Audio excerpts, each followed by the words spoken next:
ಪ್ರಿಯ ವೀಕ್ಷಕರಿಗೆ ನಮಸ್ಕಾರ. ವೀಕ್ಷಕರೇ, 18 ತಾರೀಕಿನ ಹೊತ್ತು ಕಂಪನಿ ಕಡೆಯಿಂದ ಒಂದು ಗುಡ್ ನ್ಯೂಸ್ ಸಿಗ್ಬೋದಂತ ಎಲ್ಲರೂ ಭಾವಿಸಿದರು. ಆದರೆ ಕಂಪನಿಯ ಕಡೆಯಿಂದ ಯಾವುದೇ ರೀತಿಯ ಒಂದು ಗುಡ್ ನ್ಯೂಸ್ ಅಥವಾ ಒಂದು ಗುಡ್ ಅಪ್ ಟು ಡೇಟ್ ಯಾವುದೂ ಸಿಕ್ಕಿಲ್ಲ. ಅದೇ ರೀತಿ ನಮ್ಮ ಕಂಪನಿಯ CEO ಆ್ಯಶ್ನವರು ಕೂಡ ಈ ಒಂದು ವೆಬಿನಾರಲ್ಲಿ ಭಾಗವಹಿಸಿಲ್ಲ. ಆದ್ದರಿಂದ ಯಾರೆಲ್ಲ ಒಂದು ಜಾತಕ ಪಕ್ಷಿಯಂತೆ ವೆಯ್ಟ್ ಮಾಡ್ತಿದ್ರ ನಮ್ಮೆಲ್ಲ ಫೌಂಡರ್, ಅವರಿಗೆ ತುಂಬ ನಿರಾಶೆಯಾಗಿದೆ. ಕಾರಣ ಇಷ್ಟೇ, ಕಂಪನಿ ಪದೇ ಪದೇ ಒಂದು ಗುಡ್ ನ್ಯೂಸನ್ನು ಅಥವಾ ಒಂದು ವೆರಿ ಗುಡ್ ಅಪ್ಡೇಟನ್ನು ಕೊಡ್ತದಂತ ಭಾವಿಸಿದರೆ ಕಂಪನಿ ಪದೇ ಪದೇ ಹೇಳಿದ್ದನ್ನೇ ಅಪ್ಡೇಟನ್ನು ಮಾಡ್ತಾ ಇರ್ತದೆ ಹೊರತು ಬೇರೆ ಯಾವುದೇ ಒಂದು ಹೊಸ ರೀತಿಯ ಅಪ್ಡೇಟನ್ನು ಕೊಡ್ತಾ ಇಲ್ಲ. ಆದ್ದರಿಂದ ತುಂಬ ದಿನದಿಂದ ಕಾಯ್ತಾ ಇದ್ದಂತಹ ನಮ್ಮ ಫೌಂಡರ್ಸ್ ಆಗಿರ್ಬೋದು ಅಥವಾ ಕೆಲವೊಂದು ಸಬ್ಸ್ಕ್ರೈಬರ್ ಆಗಿರ್ಬೋದು ಅಥವಾ ಕೆಲವು ನ್ಯೂ ಯೂಸರ್ ಆಗಿರ್ಬೋದು, ಇವರಿಗೆ ಇದೊಂದು ನಿರಾಶೆ ಆಗ್ತದೆ. ಯಾಕೆಂದರೆ ಪದೇ ಪದೇ ಒಂದು ಅಪ್ಡೇಟನ್ನು ಅಥವಾ ಒಂದು ಟೈಮನ್ನು ಕೊಟ್ಟು ಅದನ್ನು ಮಿಸ್ ಮಾಡ್ತಾ ಇದ್ದರೆ ಯಾರೂ ಕೂಡ ಒಂದು ಕಂಪನಿಯನ್ನು ನಂಬಲಿಕ್ಕೆ ಹೋಗಲಿಕ್ಕೆ ಇಲ್ಲ. ಅಟ್ಲೀಸ್ಟ್ ಯಾವುದೇ ಒಂದು ಅಪ್ಡೇಟನ್ನು ಕೊಡದಿದ್ದರೂ ಪರವಾಗಿಲ್ಲ. ಈಗ ಇಷ್ಟು ದಿವಸದಿಂದ ವೆಯ್ಟ್ ಮಾಡುವಾಗ ಒಂದು KYC ಬಗ್ಗೆ ಆದರೂ ಅವರಿಗೆ ಒಂದು ಅಪ್ಡೇಟನ್ನು ಕೊಡ್ಬೋದಿತ್ತು. ಅದು ಬಿಟ್ಟು ಬೇರೆ ಬೇರೆ ರೀತಿಯ ಒಂದು ಅಪ್ಡೇಟನ್ನು ಕೊಟ್ಟರೆ ನಮ್ಮ ಫೌಂಡರ್ಸ್ ಯಾರು ಕೂಡ ಅದಕ್ಕೆ ಒಪ್ಪಲ್ಲ. ಹಾಗಾಗಿ ಇನ್ನಾದರೂ ಅಂದರೆ ಕಂಪನಿಯ CEOನವರು ಹೇಳಿದ್ದಾರೆ 18 ಅಥವಾ 21 ಟೋಟಲಿ ಏಪ್ರಿಲ್ನ ಒಳಗಡೆ ಗುಡ್ ನ್ಯೂಸನ್ನು ಕೊಡ್ತೇನೆ ಅಂತ ಹೇಳಿದರು. ಅದೇ ರೀತಿ ಕೊಡ್ತಾರ ಅಂತ ಇನ್ನೂ ಕೂಡ ಅವರು ಹೇಳಿದ 2 ಟೈಮ್ ಇದೆ. ಅದನ್ನು ನಾವು ವೆಯ್ಟ್ ಮಾಡಬೇಕಷ್ಟೇ.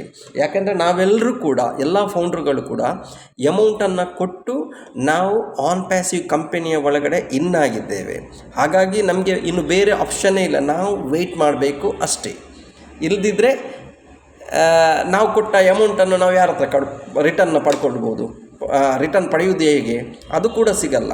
ಹಾಗಾಗಿ ನಾವು ಸ್ವಲ್ಪ ವೆಯ್ಟ್ ಮಾಡಲೇಬೇಕಾಗ್ತದೆ. ಬೇರೆ ವೇ ಇಲ್ಲ, ಅಂದರೆ ಬೇರೆ ಆಪ್ಷನ್ನೇ ಇಲ್ಲ.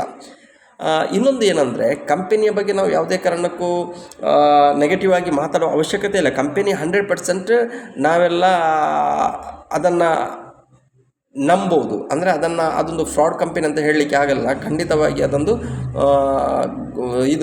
ನಂಬಿಕಸ್ಥ ಕಂಪನಿ. ಯಾಕೆಂದರೆ ಇಷ್ಟೆಲ್ಲ ಪ್ರಾಡಕ್ಟ್ಗಳನ್ನು ನಾವು ಮಾಡಬೇಕಾದ್ರೆ ತುಂಬ ದಿವಸಗಳು ಕೂಡ ಬೇಕಾಗ್ತದೆ. ಆದರೆ ಕಂಪನಿಯವರು ಕೊಡುವ ಟೈಮ್, ಅದೊಂದು ಟೈಮನ್ನು ಹೇಳಬೇಕಂದ್ರೆ ತುಂಬ ಒಂದು ಲಾಂಗ್ ಟೈಮ್ ಹೇಳಿದರೂ ಪರವಾಗಿಲ್ಲ, ಆ ಟೈಮ್ಗೆ ಮಾಡಬೇಕು. ಇದು ಸುಮ್ಮನೆ ಒಂದೊಂದು ಡೇಟ್ ಕೊಡೋದು, ಆವತ್ತು ಯಾವುದೇ ಅಪ್ಡೇಟನ್ನು ಕೊಡದೇ ಇರೋದು, ಇದೆಲ್ಲ ಎಲ್ರಿಗೂ ಕೂಡ ಮನಸ್ಸಿಗೆ ಬೇಸರ ಆಗುವಂಥದ್ದೇ. ಎಷ್ಟೋ ಜನ ಈ ತಿಂಗಳ 18 ಏನಾದರೂ ಒಂದು ಗುಡ್ ನ್ಯೂಸ್ ಖಂಡಿತವಾಗಿ ಕೊಡ್ತಾರೆ ಅಂತ ಭಾವಿಸಿದರು. ಅಟ್ಲೀಸ್ಟ್ ಯಾರೆಲ್ಲ ವಿಡ್ರಾಲ್ಗೆ ಅಪ್ಲೈ ಮಾಡಿಟ್ಟಿದ್ದಾರ ಅವರಿಗೆ ಬಂದಂಥ ಅಮೌಂಟ್ ಆದರೆ ಸಿಗ್ಬೋದಂತ ಲೆಕ್ಕ ಹಾಕಿದರು. ಅದು ಕೂಡ ಬಂದಿಲ್ಲ. ಹಾಗಾಗಿ ಇದರ ಬಗ್ಗೆ, ಕಂಪನಿಯ ಬಗ್ಗೆ ತುಂಬ ಜನರು ನೆಗೆಟಿವ್ ಆಗಿ ಮಾತಾಡ್ತಾರೆ. ಮತ್ತು ತುಂಬ ಜನ ಹೇಳ್ತಾರೆ ಇದು ಏಪ್ರಿಲ್ ತಿಂಗಳಲ್ಲ, ಹಾಗಾಗಿ ನಮ್ಮೆಲ್ಲ ಫೌಂಡ್ರುಗಳಿಗೆ ಕಂಪನಿ ಏಪ್ರಿಲ್ ಫೂಲ್ ಮಾಡಿದೆ ಅಂತ ಕೂಡ ಹೇಳ್ತಾ ಇದ್ದಾರೆ. ಹಾಗಾಗಿ ನಾವು ಅದನ್ನು ನಂಬಲೇಬೇಕಾಗ್ತದೆ, ಅಂಥ ಪರಿಸ್ಥಿತಿ ಇದೆ. ಒಟ್ಟಿನಲ್ಲಿ ಕಂಪನಿ ಅಂತೂ ಫ್ರಾಡ್ ಮಾಡಲಿಕ್ಕೆ ಹೊರಟಿಲ್ಲ. ಅವರು ಹೇಳುವ ಕೆಲವೊಂದು ಟೈಮಿಂಗ್ಸ್ ಮಿಸ್ ಆಗ್ತಾ ಇದೆ. ಹಾಗಾಗಿ ಅವರು ಒಂದು ಟೈಮನ್ನು ಹೇಳುವ ಬದಲು ಕರೆಕ್ಟಾಗಿ ಎಲ್ಲವನ್ನು ವ್ಯವಸ್ಥಿತವಾಗಿ ಮಾಡಿ ಅದರ ನಂತರ ಆ ಒಂದು ಅಪ್ಡೇಟ್ ಏನು ಕೊಡ್ತಾರೆ ಅದರ ಬಗ್ಗೆ ಒಂದು ಡೇಟನ್ನು ಡಿಕ್ಲೇರ್ ಮಾಡಬೇಕು. ಇಲ್ಲದಿದ್ದರೆ ಪಬ್ಲಿಕ್ಕೆಲ್ಲ ಅಥವಾ ನಮ್ಮ ಫೌಂಡರ್ಸ್ಗಳೆಲ್ಲ ವೆಯ್ಟ್ ಮಾಡಿ ಮತ್ತು ರಿಸಲ್ಟ್ 0 ಆದರೆ ನಮ್ಮ ಫೌಂಡರ್ಗೆ ಹೇಗೆ ಆಗಲಿಕ್ಕಿಲ್ಲ. ಹಾಗಾಗಿ ಆದದ್ದಾಯಿತು, ಯಾರೂ ಕೂಡ ಟೆನ್ಷನ್ ಮಾಡಬೇಡಿ. ನಾವೆಲ್ಲ ಅಮೌಂಟ್ ಕೊಟ್ಟಾಗಿದೆ, ನಾವು ಅದರೊಳಗೆ ಆಗಿದೆ. ಕಂಪನಿ ಹೇಳಿದ ಹಾಗೆ ಯಾರು ಆನ್ ಪ್ಯಾಸಿ ಒಳಗಡೆ ಆಗಿದ್ದೀರ ಅವರೆಲ್ಲರೂ ವಿನ್ ಆಗಿದ್ದಾರೆ ಅಂತ ಹೇಳ್ತಾ ಇದ್ದಾರೆ ಕಂಪನಿಯವರು. ಹಾಗಾಗಿ ಆ ಒಂದು ಭರವಸೆಯಲ್ಲಿ ನಾವೆಲ್ಲ ಇದ್ದೇವೆ. ಇನ್ನಾದರೂ ಕಂಪನಿ ಯಾವುದಾದ್ರೂ ಅಪ್ಡೇಟ್ ಕೊಡುವಾಗ ಕ್ಲಿಯರಾಗಿ ನಮ್ಮ ಫೌಂಡರ್ಗಳಿಗೆ ಮನವರಿಕೆ ಮಾಡಬೇಕು. ಯಾವ ರೀತಿಯಲ್ಲಿ ನಾವು ಅಪ್ಡೇಟ್ ಕೊಡ್ತೇವೆ, ಯಾವುದ ವಿಷಯದ ಬಗ್ಗೆ ನಾವು ಅಪ್ಡೇಟ್ ಕೊಡ್ತೇವೆ ಅದನ್ನು ಹೇಳಬೇಕು. ಇಲ್ಲದಿದ್ದರೆ ಸುಮ್ಮನೆ ಇಲ್ಲದೆ ನಾವು ಈ ಡೇಟಿಗೆ ಬೋನಸ್ ಕೊಡ್ತೇವೆ ಅಥವಾ ಆ ಡೇಟಿಗೆ ಬೋನಸ್ ಕೊಡ್ತೇವೆ, ಅದು ಕೊಡ್ತೇವೆ, ಇದು ಕೊಡ್ತೇವೆ ಅಂತ ಹೇಳಿದರೆ ಪಬ್ಲಿಕ್ ಅಥವಾ ಫೌಂಡರ್ಸು ಮತ್ತು ಮುಂದಿನ ದಿನಗಳಲ್ಲಿ ಯಾವುದನ್ನು ಕೂಡ ನಂಬಲಿಕ್ಕೆ ಇಲ್ಲ.